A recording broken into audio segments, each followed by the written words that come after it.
All welcome to nature flavours అండి.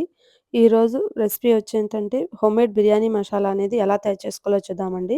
దీనికోసము దాల్చిన చెక్క, మరాఠీ మొగ్గ, అనాస పువ్వు, జాజికాయ, బిర్యానీ లీఫ్, అనాస పువ్వు, అదేవిధంగా షాజీరా, మిరియాలు, లవంగాయ్, జీలకర్ర, ఇలాచి వీటన్నిటిని సమపాల్లో తీసుకొని మంచిగా ఫ్రై చేసుకోవాలండి.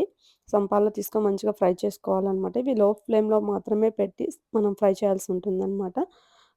ఎందుకంటే మాడిపోయే ఛాన్సెస్ ఉంటుంది కాబట్టి లోలో పెట్టి మనం ఫ్రై చేసుకోవాలి. ఇక్కడ జాజికాయని నేను బ్రేక్ చేసి వేశాననమాట. ఇలా వేయడం వల్ల మనకి మిక్సీ చేసుకోవడానికి ఈజీగా ఉంటుంది కాబట్టి ఇలా ఏసి మనం సిమ్‌లో పెట్టి ఫ్రై చేయాలండి. ఇలా ఫ్రై చేశాక దీంట్లోనే మనం ధనియాలు కూడా యాడ్ చేసుకోవాలండి. ధనియాలొచ్చేసి డబుల్ క్వాంటిటీ అనేది యాడ్ చేయాల్సి ఉంటుందనమాట.